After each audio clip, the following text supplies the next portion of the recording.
Hello. Ashish तुम्हाला सांगेल sir. Okay okay. Sanjay sir, आपण चालू करू शकतो. Okay, thank you. नमस्कार, मी संजय कुलकर्णी, पिंपरी चिंचवड महानगरपालिका पर्यावरण विभाग. सांगायला आनंद होतोय की जागतिक पर्यावरण दिनानिमित्त आपण ही एन्व्हायरमेंट रिलेटेड वेब सिरीज आणि फेसबुक लाईव्ह स्मार्ट सिटी आणि पिंपरी चिंचवड महानगरपालिका यांच्या मार्फत आपण करतो आहोत. यामध्ये आजचं हे 6वं पुष्प आहे. या 6व्या पुष्पासाठी आपण विषय निवडला आहे नद्यांचे पुनरुज्जीवन. आणि नद्यांचे पुनरुज्जीवन हा पर्यावरणाच्या दृष्टीने अतिशय महत्वाचा विषय आहे. आणि पिंपरी चिंचवड महानगरपालिकेतून 3 नद्या वाहतात. म्हणजे एका शहरातून 3 मोठ्या वेगवेगळ्या नद्या वाहणं हे सुद्धा आपल्याला पिंपरी चिंचवड शहराचं भाग्य आहे आणि पर्यावरण समृद्ध शहर आहे याचे हे द्योतक आहे. त्यानुसार पवना, इंद्रायणी आणि मुळा या 3 नद्या आहेत पिंपरी चिंचवड महानगरपालिकेच्या कार्यक्षेत्रातून वाहतात. त्यामध्ये पवना ही सेंट्रल मधनं वाहते, एकदम मध्य भागातून वाहते. त्याची लांबी 24.40 किलोमीटर आहे. इंद्रायणी ही आपल्या आळंदीच्या बाजूने वाहते आणि मुळा ही पुण्याच्या बाजूने वाहते. तर मुळ्याची एक बाजू, मुळा एक 16 किलोमीटर आणि इंद्रायणी 20 किलोमीटर. एक एक काठ आपल्या बाजूने आहे आणि तिथं पिंपरी चिंचवडची हद्द संपते. यामधील पिंपरी चिंचवड महानगरपालिकेमार्फत पवना नदी पुनरुज्जीवन प्रकल्प हाती घेण्यात येत आहे. त्याच पद्धतीने इंद्रायणी नदी घेण्यात येत आहे. इंद्रायणी नदीचा अलीकडचा काठ आणि आता नुकत्याच डेप्युटी सीएम सरांच्या बरोबर झालेल्या मीटिंग मध्ये त्यांनी अनुमती दिलेली आहे की इंद्रायणीचे दोन्ही काठ हे पोल्युशन फ्री करण्यासाठी आवश्यक ती कामं पिंपरी चिंचवड महानगरपालिकेने करावी. त्या दृष्टीने आपण कारवाई करत आहोत. आजच्या नदी पुनरुज्जीवन या विशेष सत्रामध्ये आपण प्रमुख पाहुणे किंवा प्रमुख सल्लागार म्हणा किंवा आपण मार्गदर्शक आपल्या त्या शैलजा देशपांडे मॅडमना आपण बोलवलेलं आहे. त्या आज आपल्या इथे उपस्थित आहेत. त्याच दृष्टीने आपल्या शहरातील पर्यावरण प्रेमी आणि नेहमीच सर्व क्षेत्रामध्ये पुढाकार घेऊन लीड करणारे, आपल्या सगळ्या एन्व्हायरमेंटच्या लोकांना पुढे मार्गदर्शन करणारे, पुढे घेऊन जाणारे धनंजय शेटबाळे हे पर्यावरण तज्ञ आहेत, सावरकर मंडळाचे कार्यकर्ते आहेत आणि वनराईचे अध्यक्ष आहेत आणि ते आपल्याला आज सूत्रसंचालक म्हणून लाभलेले आहेत. हे सगळ्यांचं इथं स्वागत करतो. पिंपरी चिंचवड मधल्या नद्या एकदा नदी पुनरुज्जीवन झालं आणि तुम्ही आपल्या इथे साबरमती असेल किंवा देशाबाहेरील भरपूर नद्या बघितल्या असतील, फिरला असाल तर त्या पद्धतीची नदी सुद्धा प्रकल्प जर झाला तर पिंपरी चिंचवडचा चेहरा मोहरा बदलून जाईल आणि एक पर्यावरण नदीचं पर्यावरण संवर्धन संरक्षण करणं ही आपली जबाबदारी आहे. आणि ते जर झालं तर पिंपरी चिंचवडमध्ये हे पर्यटनाचं चांगलं केंद्र तयार होईल आणि नदी ही आपल्याला नदी पुनरुज्जीवन आणि मॅडमचं जीवित नदी हे शैलजा मॅडम हे जीवित नदी हे एनजीओ चालवतात आणि खरंच आपल्याला ही जीवित नदी अशा पद्धतीने करायची आहे की आपल्याला कॉन्क्रीटच्या 2 भिंती करायच्या आहेत आणि मध्ये नुसता कॅनल सारखे नदी आणि शहरामध्ये अशी नदी पुनरुज्जीवन आपल्याला करायचं नाहीये. नदीत जाणारं सगळं सांडपाणी पूर्णपणे बंद करण्यासाठी पिंपरी चिंचवड महानगरपालिकेने पुढाकार घेतलेला आहे. त्या दृष्टीने कामं चालू केलेली आहेत. जे नाले शहरातून त्या नदीला येऊन मिळतायत आणि त्या नाल्यामधून सॉलिड वेस्ट किंवा हा सगळा सांडपाणी हे जे नदीला येऊन मिळतंय, इंडस्ट्रियल वेस्ट असेल, त्यासाठी निश्चितच काम करणं आवश्यक आहे आणि एकही सांडपाण्याचा थेंब नदीमध्ये जाणार नाही याची आपण दक्षता घेण्यासाठी पूर्ण प्लॅनिंग केलेलं आहे आणि त्या पद्धतीने आपण निश्चितच काम करणार आहोत. त्यापूर्वी नदी पुनरुज्जीवनचं महत्व आणि नदी पुनरुज्जीवन करताना निश्चित कोणत्या कोणत्या गोष्टी लक्षात घेतल्या पाहिजेत पर्यावरणाच्या दृष्टीने, यासाठी आज या क्षेत्रातील तज्ञ शैलजाताई देशपांडे आपल्या सोबत आहेत. मी त्यांना निश्चितच विनंती करेन की पिंपरी चिंचवड मधल्या नद्या किंवा पूर्ण देशातले किंवा नदी पुनरुज्जीवन जिथं जिथं अर्बनायझेशन झालेलं आहे, जिथं नद्यांची अवस्था नाल्यांची अवस्था अतिशय वाईट आहे, अशा पद्धतीमध्ये नदी पुनरुज्जीवन करताना निश्चित कोणत्या गोष्टी लक्षात घेतल्या पाहिजे याबाबतचं मार्गदर्शन शैलजा मॅडम करतील आज. मी त्यांना विनंती करतो की त्यांनी त्यांचं मार्गदर्शन चालू करावं. शैलजाताई. येस, नमस्कार सर, धन्यवाद. सगळ्यात सर्वप्रथम PCMCनी मला ही संधी दिली तुमच्याबरोबर संवाद साधायची, त्याबद्दल जीवित नदी समूहातर्फे आणि माझ्या स्वतःतर्फे सगळ्यांचे मनपूर्वक आभार. सगळ्यात महत्वाची गोष्ट, मी तज्ञ नाही. आम्ही नदीवर जमिनीवर काम करणारे लोक आहोत. तर मी आता जे काही बोलणार आहे ते असं समजून झाला की आमचा अनुभव कथन आहे की ज्या पूर्ण प्रवासामध्ये आम्हाला काय काय गोष्टी आढळल्या आणि ज्याच्यामुळे आम्हाला असं वाटलं की आपल्याला ही गोष्ट लोकांच्या बरोबर शेअर करणं पण आवश्यक आहे. आणि त्या दृष्टीने मी आजचं प्रेझेंटेशन केलेलं आहे. प्रेझेंटेशन दिसतंय सगळ्यांना? हो हो. तर सगळ्यात महत्वाची एक गोष्ट मी सगळ्यांना सांगू इच्छिते की नदी जेव्हा शहरात येते तर नदी शहरात येत नाही. नदी असते म्हणून शहरं वसतात. त्यामुळे आपण नद्या ह्या शहरामधून येत आहेत असं हा पहिला आपण समज बाजूला करून टाकूया. त्या आहेत, पवनामाई आहे, इंद्रायणी आहे, मुळा आहेत म्हणून पिंपरी चिंचवड किंवा पुणं वसलंय हे आपण कधीही विसरून चालणार नाही. आणि मग अशा नदीसाठी जेव्हा ती शहर तिच्या बाजूनी बसतं तेव्हा तिचे प्रॉब्लेम्स किंवा तिचे इश्यूज खूप वेगळ्या प्रकारचे असतात. तर ते काय असतात ते थोडंसं आपण जाणून घ्यायचा प्रयत्न करूया. पण त्याच्या आधी सगळ्यात महत्वाची गोष्ट जी आपल्याला खूप कमी लोकांना माहिती नसते किंवा आपण शाळेत शिकलेलो असतो पण विसरून गेलेलो असतो की आपण भारतातल्याच नद्यांना आधी 2 प्रकारामध्ये विभागूया. एक, ज्या हिमालयातून वाहणाऱ्या नद्या ज्याला पेरेनियल म्हणजे बारमाही नद्या आपण म्हणूया, आणि दुसऱ्या पेनिन्सुलर म्हणजे आपल्या सह्याद्रीमधून किंवा वेस्टर्न घाट मधून वाहणाऱ्या नद्या ज्या मॉन्सून फेड म्हणजे पूर्णत्वाने त्या पावसावर अवलंबून असतात अशा नद्या.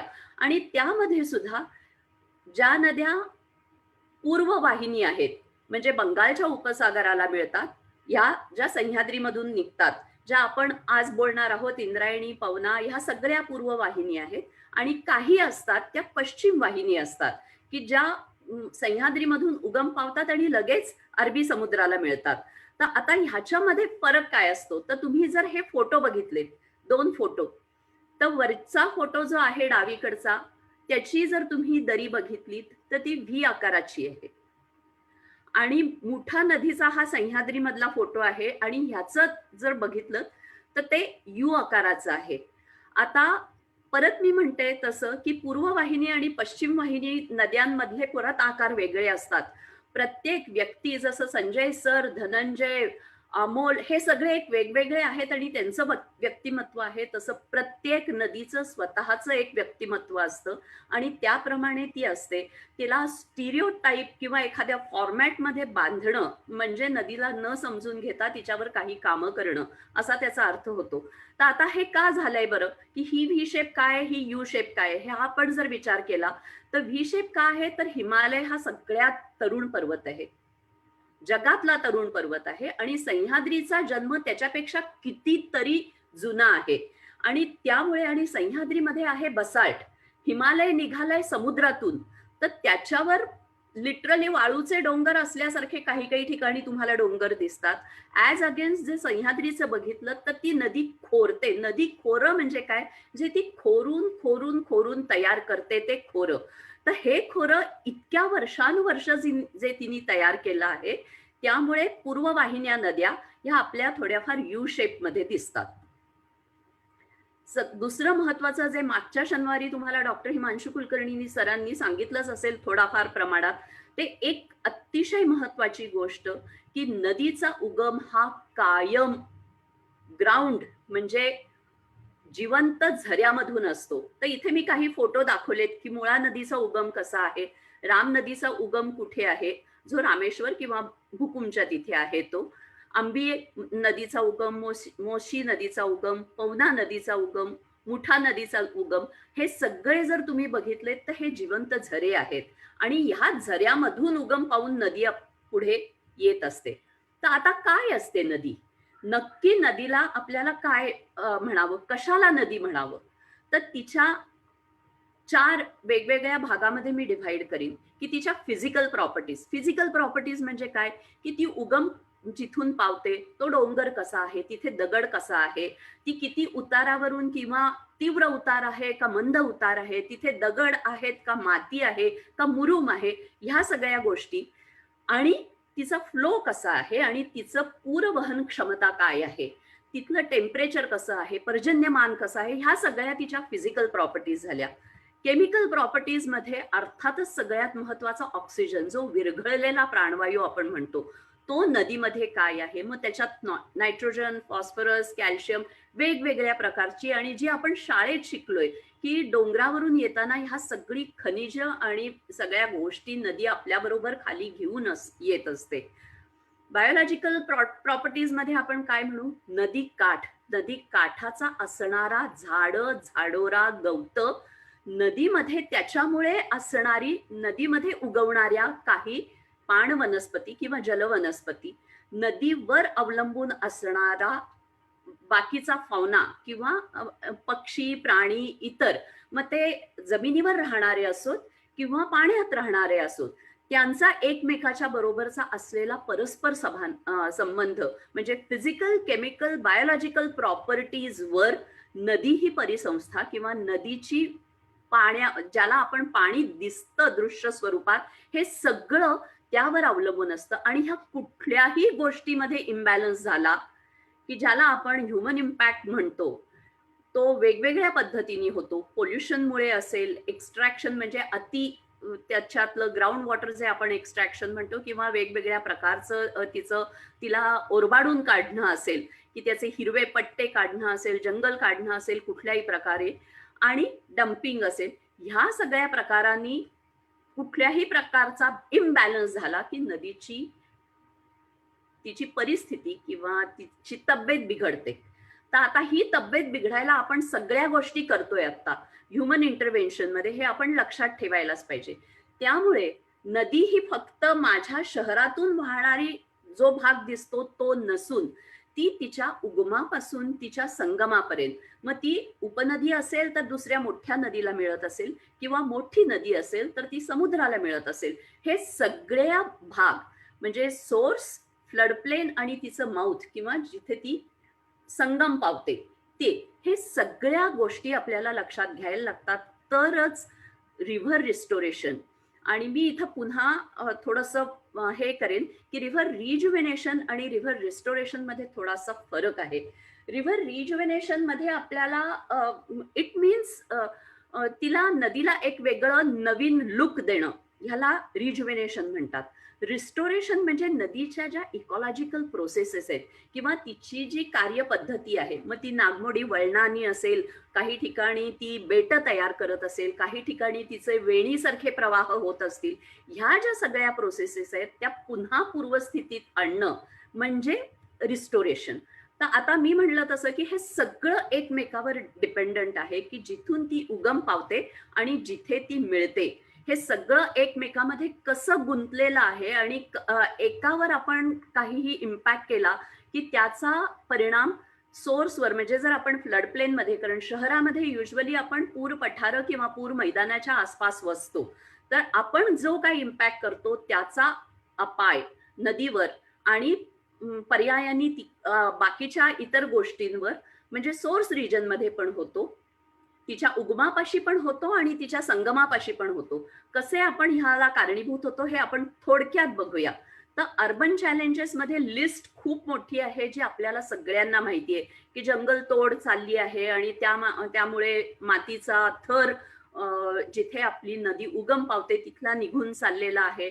जेव्हा नदी पूर पठारावर येते तेव्हा प्रचंड प्रमाणात घनकचरा त्याच्यामध्ये जातो, वेगवेगळ्या प्रकारचं लिक्विड पोल्युशन म्हणजे पोल्युटंट्स, केमिकल्स या फॉर्म मध्ये जातात, डम्पिंग, एन्क्रोचमेंट, नंतर लॉस ऑफ ग्रीन बेल्ट म्हणजे जो नदीचा हिरवा पट्टा जो नैसर्गिकरित्या केलेला असतो तो, आणि तिचं संपूर्ण, एक नदी म्हटली तर तिला मिळणारे जे सगळे ओढे, प्रवाह, ओहोळ, ह्या ज्या सगळ्या गोष्टी आहेत, पावसाळी प्रवाह असतील, कायमस्वरूपी प्रवाह असतील, हे सगळे जे तिला मिळून जे तिचं एक स्ट्रीम नेटवर्क होतं, ज्याच्यामध्ये आपण ते बुजवतो किंवा त्याच्यावर काही बांधतो किंवा ते वळवतो, ह्या सगळ्या गोष्टी, आणि सगळ्यात महत्वाचं तिच्या काठचा जो आपण जमीन वापरामधला बदल, हा सगळ्यात मोठा कल्प्रिट आहे. या प्लस जेव्हा ती मुखाच्या इथे मिळते तेव्हा समुद्राच्या मध्ये आपण जमीन अणिक तयार करतो. ह्या बऱ्याचशा गोष्टींचा परिणाम नदीच्या परिसंस्थेवर होतो. तर आता मी सोर्स पासून करते सुरुवात. तर सोर्सला आपण काय करतो, अर्थातच हिलटॉप आणि हिलस्लोप्स किंवा टेकड्यांवरती वेगवेगळी बांधकामं करत असताना आपण लक्षात घेत नाही की डोंगरावर पडणारा प्रत्येक पावसाचा थेंब हा त्या ठिकाणच्या जी काही कॉम्पोजिशन असतं, सॉइल लेअर असतं, दगड असतात, त्याच्यामध्ये असलेले फ्रॅक्चर्स किंवा फॉल्ट्स असतात, चिरे असतात, त्यामधून हे डोंगराच्या पोटात साठत असतं. आणि ह्या झऱ्यांचे प्रवाह जर अशा प्रकारच्या बिल्डिंग्स किंवा आपली वेगवेगळ्या प्रकारची डेव्हलपमेंट झाली तर हे झिरपणारं पाणी बंद होतं, जे ऍक्च्युली खाली म्हणजे सबसर्फेसनी नदीला मिळत असतं. म्हणजे नद्या पटकन सुकायला सगळ्यात महत्वाचा भाग हा टेकड्यांच्या वरती किंवा डोंगरांवरती होणारी वेगवेगळी डेव्हलपमेंट. काही दिवसापूर्वी धनंजय आणि आम्ही गेलो होतो पवना नदीला बघायला. 15 सालचा एक फोटो माझ्याकडे त्याच ठिकाणचा आहे की ज्यामध्ये त्याच सुमारास पाणी एवढं होतं. आता जेव्हा मी हे बघितलं पवना नदीचा सोर्स रिजन, आणि त्यावेळेस मला लक्षात आलं की 5-6 वर्षात काय काय बदल झालेत. तर मागच्या देवराईच्या जवळ अगदी खेटून आता एक मोठा रस्ता होतोय.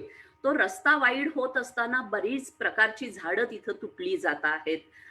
तिथलं स्ट्रीम नेटवर्क म्हणजे जे तिकडे ज्या सोर्स रिजनला येणारे जे प्रवाह आहेत, जे भूमिगत आहेत, काही भूमिगत आहेत, काही वरून वाहणारे आहेत, हे सगळे बंद व्हायला लागलेले आहेत. आणि त्याच्यासाठी सरकारमधून ग्राउंड वॉटरसाठी कुठल्याही प्रकारची रिचार्ज किंवा डिस्चार्ज एरियांना प्रोटेक्शन करणारी पॉलिसी आणि त्याचं एन्फोर्समेंट अजून कुठल्याही प्रकारात झालेलं नाहीये. हे सगळ्यात महत्वाचं कारण.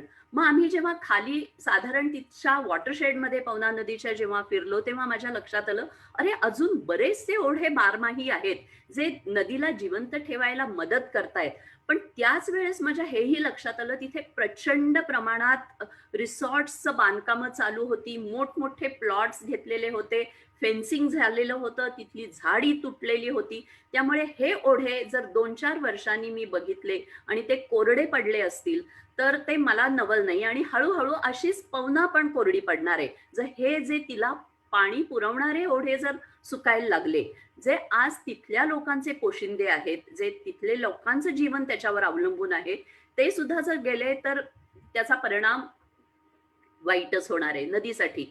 तर त्यामुळे आपल्याला काय करायला लागेल, मी काय करते की साथ आपण करेक्टिव्ह मेजर्स काय करता येतील किंवा नदी पुनरुज्जीवन करण्यासाठी आपल्याला कुठल्या कुठल्या गोष्टी करणं आवश्यक आहे. तर आता मग जर डोंगर आणि टेकड्यांमध्ये सुद्धा बराच भाग वन खात्याबरोबरचा असतो, तर असं जर एकमेकाच्या बरोबर कोऑर्डिनेशन झालं, फॉरेस्टचं ऑप्टिमम यूज किंवा तिथे नेटिव्ह प्लांटेशन व्हायला लागलं, ज्या ठिकाणी रिसॉर्टसाठी जमिनी ऑलरेडी विकत गेलेल्या आहेत त्यांना जर काही गाईडलाईन्स दिल्या की एवढ्याच भागावर तुम्ही करू शकाल, त्याच्या आधी तुम्ही ग्राउंड वॉटरचं मॅपिंग करणं आवश्यक आहे, तिथे इतक्या प्रकारची देशी झाडं लावणं आवश्यक आहे, आणि मग तुम्ही त्याचा जमीन वापर करा. कारण ज्यांनी विकत घेतलेले आहे ते अर्थातच अदरवाईज विरोध करतील, पण त्याच्यामध्ये कोऑर्डिनेशनने आपण जास्तीत जास्त किती आणि कशा पद्धतीने वाचवू शकू ह्या गोष्टी आपण बघू शकतो.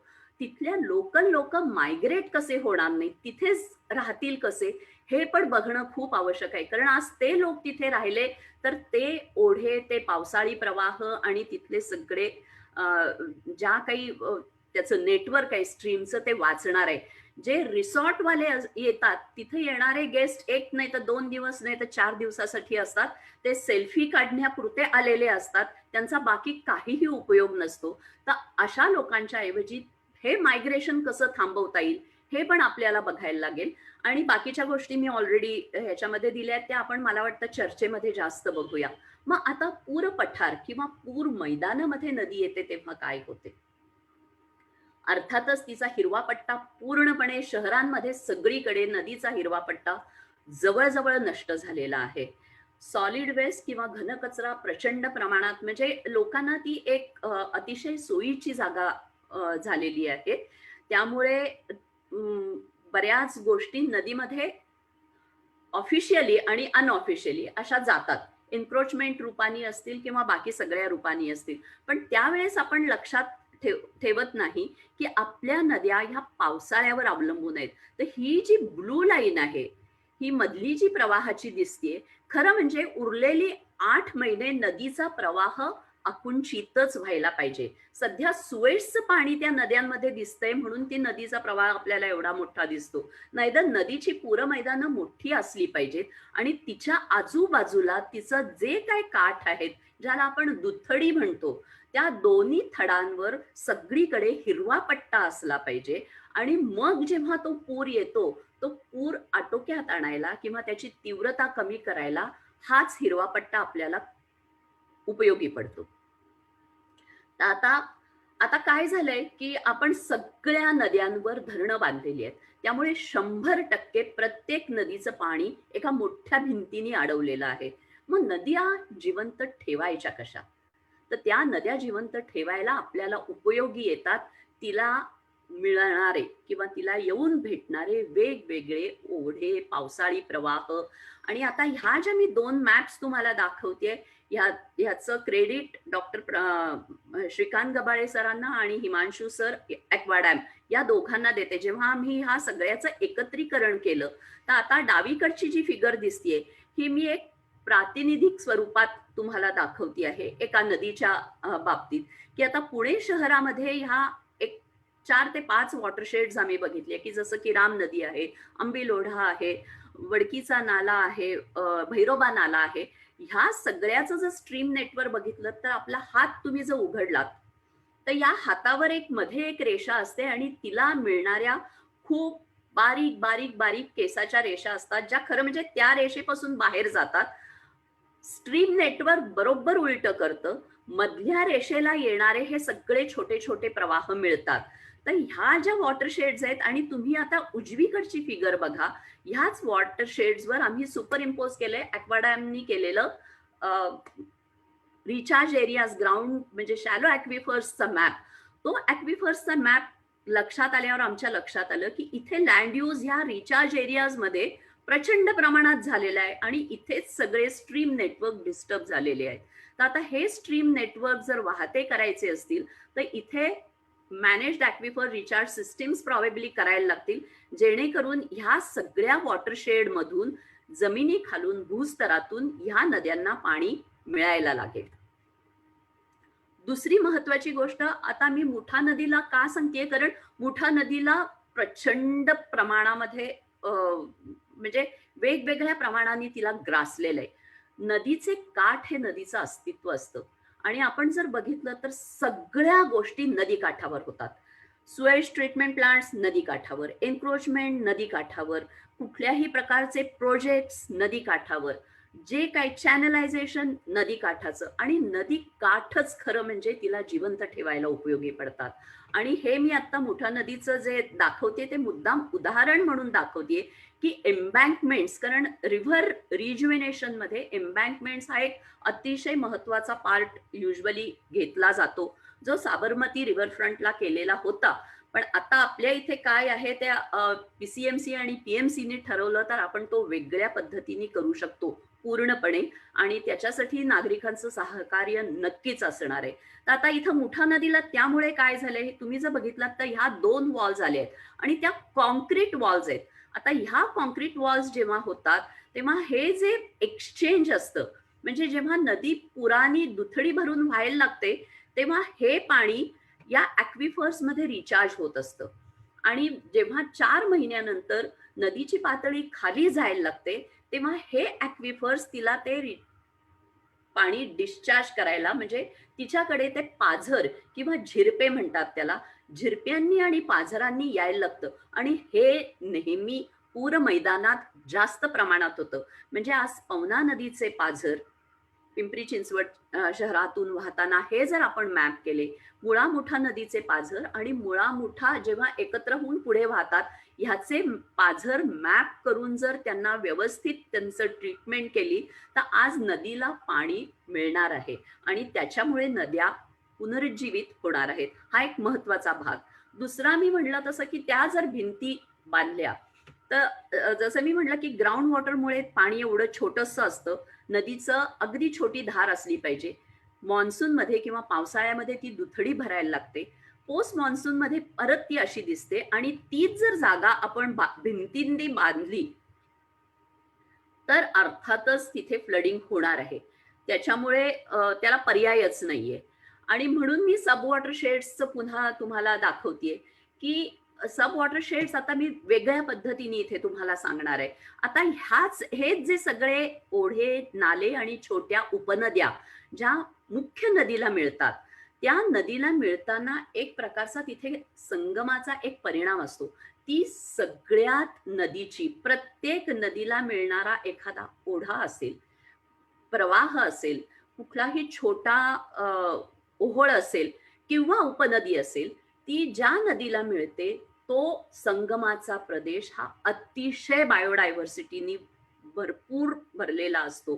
तिथं नदीनी खूप वेगवेगळे चमत्कार केलेले असतात. त्याला इकॉलॉजिकल प्रोसेसेस आपण म्हणतो की तिथं तिने काही बेट निर्माण केलेली असतात. जसं मुठा नदी आणि मुळा नदीच्या संगमाला नाईक बेट म्हणून प्रचंड बायोडायव्हर्स एरिया होता, जो आता बऱ्यापैकी सगळ्या बाजूनी आक्रसला गेलेला आहे आणि तो नष्ट झालाय. नंतर पवना नदीला तुम्ही बघितलं तर काही ठिकाणी तिची अशी वेणी घातल्यासारखी ती सांगड घालत जाते.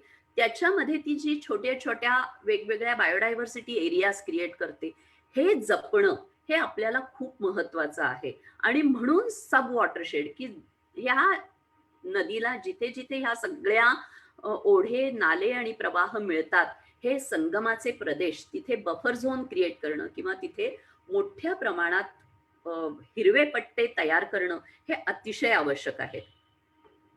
नदी जेव्हा आपल्या शहरातून बाहेर पडते तेव्हा कुठल्याही ठिकाणी अशीच दिसते. ही पवना असेल, इंद्रायणी असेल किंवा मुळा मुठा असेल, सगळ्या ठिकाणी ती अतिशय प्रदूषित होऊनच बाहेर पडते. आणि त्याचं कारण काय आहे? तर आता महाराष्ट्राला आपण सगळ्यात प्रोग्रेसिव्ह स्टेट म्हणतो आणि खरोखर आपल्या दृष्टीने, आपल्या सगळ्यांच्या दृष्टीने ही अतिशय शरमेची बाब आहे की आपल्या राज्यातल्या नद्या ह्या सगळ्यात प्रदूषित आहेत. तुम्ही जर ह्याच्यावर नंबरवर माझ्या बघितलं तर 8,143 MLD महाराष्ट्र जनरेट करत असेल तर फक्त 5,160 MLD पाणी हे सुएज ट्रीट होतं आणि 49 नद्या आपल्या प्रदूषित आहेत. ही खरोखर आपल्या दृष्टीने अतिशय शरमेची गोष्ट आहे. आणि आपण म्हणतो की आपण खूप प्रगत आहोत. आपल्या सगळ्या देशामध्ये सगळ्यात प्रगत राज्य हे आहे महाराष्ट्र. तर आपल्याला आपल्या नद्या मग का नाही करू शकत आहे आपण? आता मी येते मग का असं होतंय? कारण मी म्हटलं तसं की जी दिसतात ना प्रदूषणं, ती लक्षणं आहेत, पण कारणं वेगळी आहेत. आता आपण थोडंसं अनालिसिस करायला सुरुवात करूया की का हे सगळं होतंय. तर सगळ्यात महत्वाचं, वैयक्तिक जबाबदारी आपली काहीही घेतली जात नाही. तर ह्याबद्दल NCLच्या डॉक्टर मोघ्यांनी काही रिसर्च केला. त्याच्यामध्ये प्रत्येक जण वैयक्तिकरित्या सकाळी टूथपेस्ट पासून संध्याकाळच्या मस्किटो कॉईल पर्यंत किती केमिकल्स वापरतो, त्याचं एक अनालिटिकल स्टडी नॅशनल केमिकल लॅबोरेटरीमध्ये झाला. आणि त्याच्यामध्ये त्यांना लक्षात आलं की माणूस कुठलाही असो, झोपडपट्टीतला असो नाही तर बंगल्यातला, किमान 22 ते 40 ग्रॅम केमिकल्स रोजी आपण वापरतो. मग ह्या केमिकल्सचं जर मी आज पिंपरी चिंचवड कॉर्पोरेशनच्या साठी कॅल्क्युलेशन केलं की मी ढोबळ मानाने 18 लाख आता पॉप्युलेशन धरले, कमी जास्त असेल पण एक राऊंड फिगर करायला मी धरलंय, त्यामुळे ते अगदी त्याच्यावर फक्त धरू नका की तुम्ही चुकीचं टाकलंय फिगर म्हणून. पण ढोबळ मानाने जर मी 18 लाख पॉप्युलेशन धरलं आणि 40 ग्रॅम केमिकल्स धरली तर 72,000 किलो केमिकल्स आपल्याकडून व्यक्तिगतरित्या जातात. कारण कुठलेही STPs, कुठलेही सुएज ट्रीटमेंट प्लांट्स ही केमिकल्स ट्रीट करू शकत नाहीत. हे इनइफेक्टिव्ह आहेत. म्हणजे ह्याच्यामधून फक्त काही ठराविकच केमिकल्स स्वेज ट्रीटमेंट प्लांट्स मधून काढली जातात, सगळी काढली जात नाही. मग सोर्स रिजन मधून मी आता पुन्हा फ्लड प्लेन मधून येते, की नंतर नदी वाहत जेव्हा मुखाजवळ जाते त्याला एस्च्युरी म्हणतात. जेव्हा ती पश्चिम वाहिनी असते तेव्हा, कारण त्याच्या नद्यांची लांबी थोडी आहे त्यामुळे त्या नद्या सरळ समुद्राला मिळतात. आणि ज्या आपल्या मोठ्या नद्या आहेत कृष्णा खोऱ्यामधल्या किंवा गोदावरीचं, तर त्या जेव्हा बंगालच्या उपसागराला मिळतात तिथं डेल्टाज क्रिएट करते. आणि आता धरणांमुळे आपल्या नद्या समुद्राला मिळतच नाहीयेत. तर समुद्राला जर नदीच मिळत नसेल, तिचं शुद्ध पाणीच मिळत नसेल, तर समुद्र काय करणार? तो आत घुसणार आहे. आणि जिथे ऍक्च्युली गोडं पाणीनी समुद्र आत जात असतो, जर जास्त प्रमाणात गोडं पाणी आलं तर सॅलिनिटी ऑफ द सॉइल कमी होण्याची शक्यता असते. पण आपल्या नद्यात जर समुद्राला मिळत नसतील तर आता आपली सलाईन लँड समुद्राच्या बाजूनी खूप मोठ्या प्रमाणात वाढायला लागलेली आहे. आणि तसंच ग्राउंड मध्ये, कारण कोस्टल एरियाज मध्ये काय असतं की लेव्हल खूप कमी असते, लँडस्केप मध्ये लोएस्ट लँडस्केपला आपण असतो, त्यावेळेस भूजलाच्या ह्याच्यामध्ये सुद्धा, म्हणजे तुमच्या जर विहिरी किंवा बाकीचं काही आतमध्ये असेल तर हेच समुद्राचं पाणी म्हणजे ग्राउंड मधून पण ते वरती आत येतं आणि त्यामुळे तिथल्याही जमिनी किंवा ते पाणी सुद्धा खारपट किंवा क्षारपट होतो. शिवाय जर खारफुटीची जंगलं, नंतर तिथले सँड बार्स किंवा वेगवेगळ्या जर आपण नष्ट केलेले असतील, आज जे SRZ मध्ये जे मोठमोठे रस्ते बांधले जात आहेत त्याच्यामध्ये या सगळ्या गोष्टी नष्ट होत आहेत, तर त्याच्यामध्ये आता आपण एक्सपोज टू फ्लड रिस्क झालेलो आहोत. तर ह्याचं रूट कॉज काय आहे? याचं रूट कॉज एकच आहे की आपल्याला नदीची परिसंस्था पूर्णत्वाने कळलेलीच नाहीये. काय आहे नदीची पूर्णत्वा कशामुळे, जे आता मी थोडक्यात तुम्हाला सांगितलं, हे सगळ्या गोष्टी नदीची परिसंस्था समजून घेण्याला खूप आवश्यक आहेत. दुसरं, आपण जबाबदारी घेत नाही. आणि तिसरं, हे सगळे एन्व्हायरमेंटल लॉज, रेग्युलेशन आणि त्यांचे एन्फोर्समेंट ह्याच्यामध्ये आपण खूप कमी पडतोय. आणि ही जी दिसत आहेत आपल्याला, मग ती एन्क्रोचमेंट आहे, सगळ्या प्रकारचं पोल्युशन आहे, कारण आपण एन्व्हायरमेंटची कॉस्ट एक्सटर्नलाइज करतोय. म्हणजे आपण ती धरतच नाहीये जमेत की काय होतंय ते, आपण फक्त ऍक्च्युअल प्रोजेक्टची कॉस्ट धरतो, पण याचा परिणाम पर्यावरणावर काय होतोय तो आपण एक्सटर्नलाइज करतोय. त्यामुळे ती कॉस्ट न धरल्यामुळे ह्या सगळ्या गोष्टी आपल्याला परिणामकारक दिसतात. आणि सगळ्यात महत्वाचं, नद्या ह्या कुणाच्याही अजेंड्यावर नाहीच आहेत, ना सरकारच्या आहेत. म्हणजे शासन, प्रशासन, सामान्य माणूस, कोणीही कुठल्याही स्तरातले, हॉस्पिटल्स, इंडस्ट्रीज, कुणाच्याही अजेंड्यावर नद्या नाहीयेत. ही आपली खरं म्हणजे अतिशय वाईट किंवा दुर्दैवी अवस्था आहे असं म्हणेन मी. सगळ्यात महत्वाचं, आपल्यापैकी कित्येक लोकांना आपल्याला माहिती नसतं की आपलं पाणी खरं म्हणजे येतं कुठून. जे नळातून मी सोडल्यावर पाणी येतं याचं सोर्स काय आहे, त्या सोर्समध्ये काय सिच्युएशन आहे, ते कशा पद्धतीने माझ्या घरापर्यंत येतं, माझ्या घरातून जाणारं पाणी कशा पद्धतीने जातं, त्याच्यावर काय प्रक्रिया होतात, ते कसं केलं जातं, ते खरंच चांगलं आहे का वाईट आहे. आणि मग थोडंसं सरकारच्या बाबतीत मी पॉलिसी आणि प्लॅनिंग मध्ये आता बघणार नाही, कारण ते खूप वेगळे विषय जातात, ते आपण पाहिजे तर क्वेश्चन आन्सर्स मध्ये घेऊया. पण एन्फोर्समेंट मध्ये काही गोष्टी स्थानिक स्वराज्य संस्थेच्या लेव्हलवर आपण करू शकतो, की जसं फ्लड मॅप्स जे आहेत त्याचं झोनिंग असेल, तर जे काय असेल ते आपल्याला पब्लिक डोमेन मध्ये समजणाऱ्या भाषेमध्ये लोकांना उपलब्ध करून देता येईल का. लार्ज डेव्हलपमेंट प्रोजेक्ट्सला काही गाईडलाईन्स आपल्याला क्रिएट करता येतील का. आणि त्या त्या नदीसाठी एक छोटीशी मॉनिटरिंग, रिव्हर मॉनिटरिंग कमिटी की जी सतत त्याचं व्हिजिलन्स ठेवेल किंवा लक्ष ठेवेल, असं आपल्याला काही करता येईल का. ह्या गोष्टीवर आपण जास्त लक्ष देऊया. आणि आता मी महत्वाच्या गोष्टीकडे येते, जे मी म्हटलं की कुणाच्याही अजेंड्यावर नदी नाहीये. आणि म्हणूनच कम्युनिटी पार्टिसिपेशन किंवा समाजाचं याच्यामध्ये सहभागी होणं हे अतिशय महत्वाचं आहे. प्रत्येक व्यक्तीने, मी तर असं म्हणेन की पिंपरी चिंचवड आणि पुण्यामध्ये जो ह्या शहराचं पाणी पितो तो ह्या शहराच्या नदीसाठी जबाबदार धरलाच गेला पाहिजे. आणि तो कसा धरायचा त्याच्यासाठी काय काय आपण वेगवेगळ्या गोष्टी करायच्या, ह्याचं काही गोष्टी जीवित नदी आता करती आहे, की काही आपल्याला अवेअरनेस प्रोग्राम्स करायला लागतील, काही ऍक्शनेबल प्रोग्राम्स क्रिएट करायला लागतील, की जेणेकरून जास्तीत जास्त लोकांचा सहभाग ह्याच्यामध्ये होईल. 30 मिनिटाचा वेळ आहे, त्यामुळे मी खूप पटपट जाणार आहे पुढे. पण मुलांना आपल्याला कसं इन्व्हॉल्व करता येईल याच्यावर वेगवेगळ्या आयडियाज आपण घेऊ शकतो. आणि ह्याच्यामध्ये मला आज खरोखर पाटील सरांची खूप आठवण येते. गेल्या वर्षी करोनाच्यामुळे ते गेले, पण त्यांनी जो काही मुलांचा सहभाग ह्या मध्ये करण्यासाठी अथक प्रयत्न केले, तर त्याबद्दल मी पुन्हा त्यांची आठवण करून हे करते, की त्यांनी खरोखर पीसीएमसी एरियामधल्या इतक्या शाळांचा सहभाग या गोष्टीसाठी वाढवला होता. दुर्दैवाने त्या आज आपल्यामध्ये नाहीयेत, पण वेगवेगळ्या गोष्टींमध्ये मुलांचा सहभाग, मुलं घरातल्या लोकांना बदलू शकतात.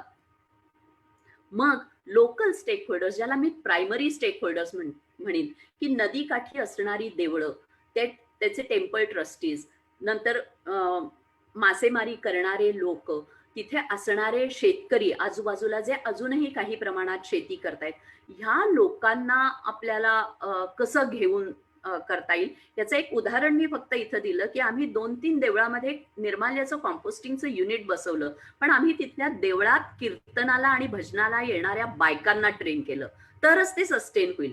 दुसऱ्या देवळामध्ये तिथे झाडू करणारा आणि देवळाची स्वच्छता करणारा एक जण आहे, जो ज्याला संगमेश्वरच्या देवळाच्या तिथे त्याला केलं, आणि त्याला ते खत झाल्यावर त्याला इतका आनंद झाला, की तो म्हणाला, की आता ह्या पावसाळ्यातनं ताई मी हे खतामध्ये मी रोपं तयार करतो आणि लोकांना वाटतो.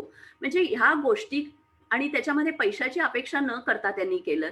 तर असे खूप आपल्याला हिरोज क्रिएट करता येतील, जे तिथल्या त्या देवळांमध्ये येणारे असतील, ज्यांना नदीबद्दल आत्मीयता आहे, जे काय असेल त्याप्रमाणे. दुसरं, एक्सपर्ट्सना इन्व्हॉल्व करणं हे खूप आवश्यक आहे. मग ते बॉटनिस्ट असतील, ऑर्निथॉलॉजिस्ट, पक्षी एक्सपर्ट असतील, पक्ष्यांमधले इन्व्हर्टिब्रेट्स, की ज्याच्यावर आजपर्यंत भारतामध्ये अतिशय कमी काम केलं जातं, आणि पाण्यामधले सगळ्यात सूक्ष्म जीव हे सगळ्यात महत्वाचे असतात.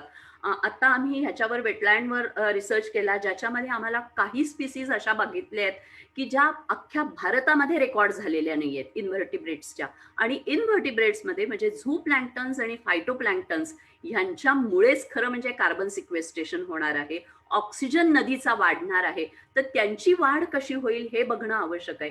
तर अशा प्रकारच्या लोकांना इन्व्हॉल्व का करायचं, तर आपण रेकॉर्ड करायचं, आपण डॉक्युमेंट करायचं, आणि व्हॅलिडेट करण्यासाठी एक्सपर्टची मदत घ्यायची. शैलजा, हा, इनव्हर्टेब्रेट्स म्हणजे थोडंसं लोकांना जाऊ, थोडं मराठीमध्ये काही सांगता आलं तर प्लीज. इनव्हर्टिब्रेट्स म्हणजे आता जर जमिनीवर गवत असेल, ज्याला आपण वाघ हा सगळ्यात मोठा जर प्राणी असेल, वाघाला वाचवायचं असेल, तर गवतातल्या बारीकातल्या बारीक किड्याचं आणि त्या गवताचं प्रोटेक्शन करणं हे जसं महत्वाचं असतं, तसे हे जे इन्व्हर्टिब्रेट्स म्हणजे ज्यांना स्पाईन नसतो, किंवा एक पेशीय हे असतात, ज्याच्यामध्ये वनस्पती पण असतात, ज्या अल्गी स्वरूपात किंवा बुरशी किंवा अशी नदीवर शेवाळी वेगवेगळी येतात अशा स्वरूपात पण असतात. आणि हे जे असतं ना, हे माशांचं आणि त्यातल्या वेगवेगळ्या बेडूक किंवा जे काही जलचर आहेत त्यांचं खाद्य म्हणजे हे झू प्लँक्टन्स किंवा फायटोप्लँक्टन्स, किंवा जे मी म्हणलं तसं की ते मायक्रोस्कोप खाली दिसतात, पण जशी गोगलगाय आपली जमिनीवर दिसते ना, तशाच प्रकारची गोगलगाय ही सूक्ष्म रूपात पाण्यामध्ये पण असते. ज्या प्रकारचा आपण प्रॉन्स म्हणतो, जो आपल्याला समुद्रातला मोठा प्रॉन्स दिसतो एक बोटभरच्या साईजचा, तसाच सूक्ष्म प्रॉन्स हा त्या पाण्यामध्ये पण असतो. हे जे असतं ना, हे ह्या सगळ्या जलचरांचं खाद्य असतं. आणि जर चांगलं पाणी असेल तर अशा प्रकारचे किंवा चांगल्या प्रकारचे इन्व्हर्टिब्रेट्स किंवा हे सूक्ष्मजीव त्याच्यामध्ये जर तयार झाले तर त्या माशांना खाद्य मिळणार आहे. त्या माशांना खाद्य मिळणार तर ते मासे पाण्यामध्ये असणार आहेत. त्यामुळे ती जी आपण म्हणतो की त्याची जीवसाखळी आणि अन्न साखळीच्या पिरॅमिडचा किंवा त्या त्रिकोणाचा सगळ्यात खालचा भाग जो आहे तो तर हे सूक्ष्मजीव आहेत.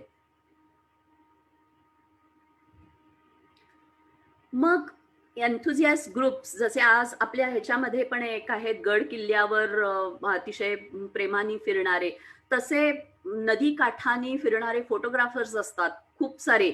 नंतर बर्डिंग करणारे असतात किंवा पक्ष्यांना ओळखणारे असतात. सगळ्यांना पकडायचं, त्यांना म्हणायचं तुला फिरायचंय ना, तू काय फिरतोस, तू आमच्या बरोबर शेअर कर, त्याचं काही रेकॉर्ड कर, त्याला एक व्यवस्थित डॉक्युमेंट करायला सुरुवात कर. आणि अशा पद्धतीने आपला डेटा कंपाईल व्हायला पाहिजे की त्या नदीवर कुठल्या प्रकारचं पक्षी वैभव आहे, प्राणी वैभव आहे, ते कशासाठी येत आहेत, ते तिथे राहण्यासाठी येत आहेत का काही खाण्यासाठी येत आहेत. मग ते जर खाण्यासाठी येत असतील तर त्यांचं खाद्य आपण तिथं पुरवतो आहे का, ते असायला तर त्यांचं खाद्य काय असलं पाहिजे, त्यासाठी आपण पोषक काही वातावरण तयार करतोय का. ही सगळी जी सिस्टीम आहे ही एकमेकात गुंतलेली आहे. तर ह्या सगळ्या गोष्टींचं आपल्याला लक्षात ठेवणं खूप आवश्यक आहे. तसाच तिथला वनस्पती वैभव, आता हे जे मी दाखवते हे 2 आहेत, हे दुर्दैवाने ना तर पीसीएमसी मध्ये किंवा पीएमसीच्या एन्व्हायरमेंटल ह्याच्यामध्ये कुठेही ह्या वनस्पतींचं डॉक्युमेंटेशन आलेलं नाहीये. वाळूंजचा फोटो मी आज घेतला नाहीये याच्यामध्ये, पण हे जे वरचं जे आहे याला क्रायनम लिली म्हणून म्हणतात. हे चांगल्या पाण्याचं इंडिकेटर आहे. नंतर खालचं जे आहे ग्लायकोस्मिस पॅन्टाफायला, ज्याला चिरमिरी म्हणतात माझ्या मते, तर हे जे आहे ना हे तुम्हाला नदीकाठा व्यतिरिक्त आणि कुठेही दिसणार नाही, ते येणारच नाही. तर ह्या गोष्टी कुठे कुठे दिसत आहेत आपल्याला, त्याचं हॅबिटॅटचं मॅपिंग झालं पाहिजे, ते हॅबिटॅट्स आयडेंटिफाय झाले पाहिजेत. आणि ते आयडेंटिफाय झाले तर मग सगळ्या लोकांना पोषक अशा आपण परिसंस्था एक एक भागामध्ये तयार करत जाऊ. त्यासाठी मी म्हणलं तसं की काही awareness programs coupled with action आपण करू शकतो. हा एक जो फोटो मी तुम्हाला दाखवलाय हा दर पावसाळ्यानंतर राम आणि मुळा संगमाच्या इथे प्रचंड प्रमाणामध्ये हे प्लॅस्टिक असं तिथे येतं. तिथं एक अप्रतिम हिरवा पट्टा आहे जो नदीसाठी अतिशय पोषक आणि आवश्यक आहे. तिथे सुंदर वेटलँड्स आहेत. तर त्याचा आम्ही एक निसर्ग फेरी घेतो. आता आम्ही ती व्हर्च्युअल घेतो. तर ती पावसाळ्यानंतर आम्ही काय करतो, लोकांना सगळ्यांना बोलवून आधी ते सगळं स्वच्छ करायला लावतो. तर तुम्ही जर बघितलं हे चिकटलेलं अडकलेलं प्लास्टिक आणि नंतर स्वच्छ झालेलं जंगल, इथं जर तुम्ही आलात ऐन उन्हाळ्यामध्ये सुद्धा 35 डिग्रीपेक्षा टेम्परेचर वरती जात नाही, इतकं सुंदर जंगल तिथं राखलं गेलेलं आहे. आणि त्याच्यासाठी सध्या आम्ही आटापिटा करतोय की ते कसं राखलं जाईल म्हणून. पण यासाठी आपल्याला अवेअरनेस प्रोग्राम्स खूप करणं, जास्तीत जास्त लोकांपर्यंत पोहोचणं आवश्यक आहे. दुसरं, ऍज अ इंडिव्हिज्युअल किंवा व्यक्तिगतरित्या आपण हा चॅलेंज घेऊ शकतो का की माझ्या घरातूनच मी 60 ते 70% नदी कशी साफ करू शकते किंवा करू शकतो. ह्याच्यासाठी पण आम्ही ओरिएंटेशन देतो. ते पदार्थ कसे बनवायचे ह्याबद्दलचं पण आम्ही सांगतो. त्याच्या रेसिपीज वेबसाईटवर तर आम्ही ठेवलेल्याच आहेत, त्या पण आम्ही त्याचे पण सेशन्स घेतो, जेणेकरून आपण काही असं कॉलेजच्या मुलांमध्ये टेक द चॅलेंज, तुमच्या घरातून 60 ते 70% नदी स्वच्छ करा. कशी करायची त्याचं सेशन पहिलं ओरिएंटेशन द्यायला मी केव्हाही तयार आहे. तर हे आपण जर म्हणजे माझ्या घरातूनच जर मी नदी 60 ते 70% स्वच्छ केली तर आज तिथल्या स्थानिक स्वराज्य संस्थेवरचं लोड पण कमी होणार आहे. त्यांना जी खर्चाची आणि प्लांट उभं करण्याची जी हातमिळवणी करायला लागते त्याच्यासाठी त्यांनाही ते थोडंसं सोपं जाणार आहे. तर ह्या गोष्टींनी नागरिक म्हणून आपण काय जबाबदारी घेऊ शकतो हे खूप महत्वाचं आहे.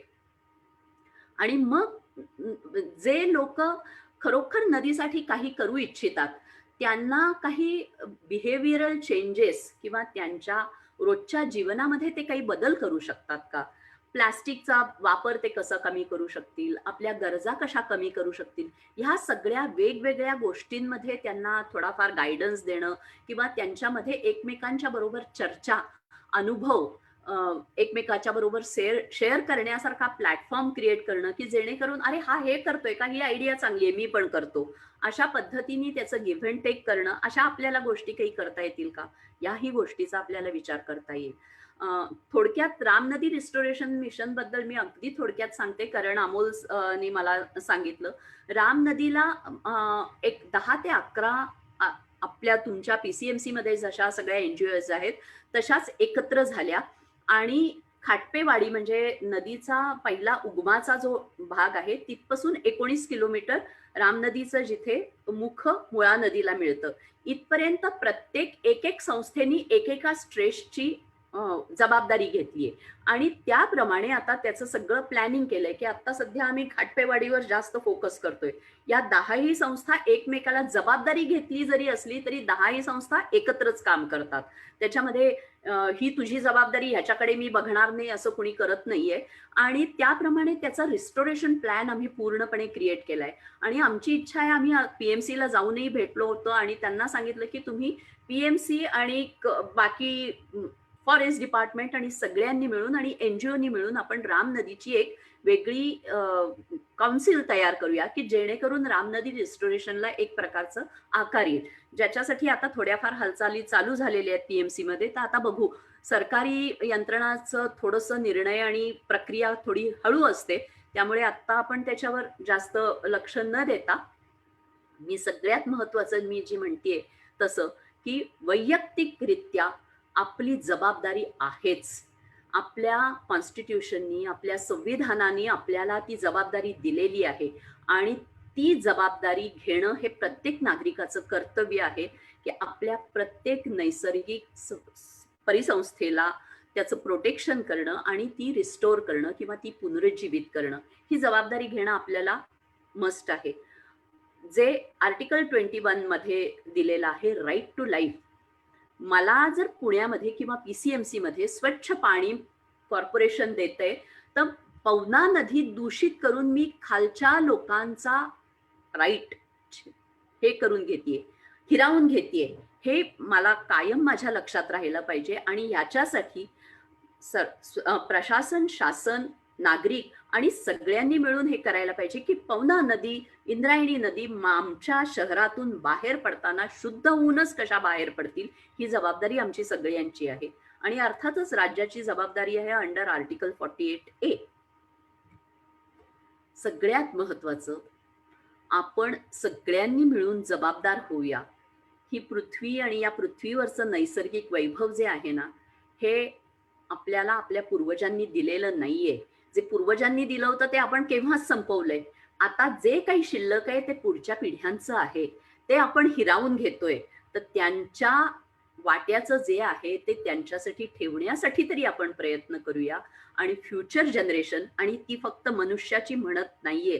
फ्युचर जनरेशन ऑफ सगळ्या पक्षी प्राणी आजूबाजूचं वैभव झाडं जे काय आहे ह्या सगळ्या ऍटमॉस्फिअर मधल्या त्यांच्या फ्युचर जनरेशनसाठी त्यांचं जे हक्काचं आहे ते त्यांना मिळवून द्यायचा प्रयत्न करूया आणि ते काय तर एक जिवंत नदी. इथं मी थांबते. जर वेळ असेल तरच एक ती छोटी फिल्म दाखवूया जी 3 मिनिटाची आहे. वेळ शैलजा ते जरूर दाखवा. दाखवूया. ते अत्यंत गरजेचे आहे ते जरूर दाखवा. ओके ठीक आहे ठीक आहे.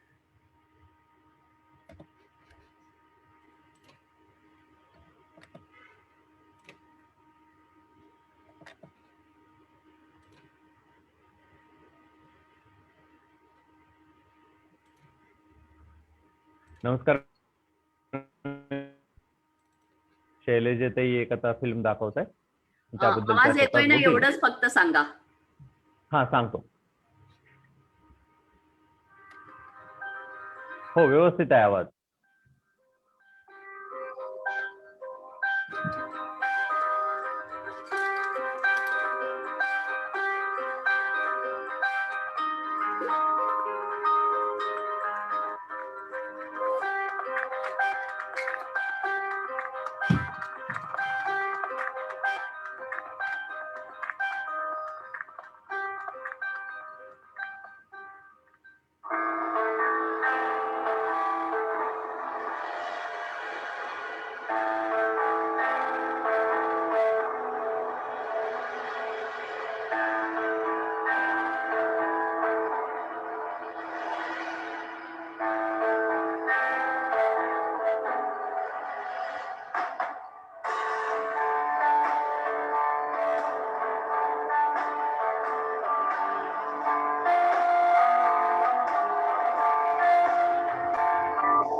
नमस्कार.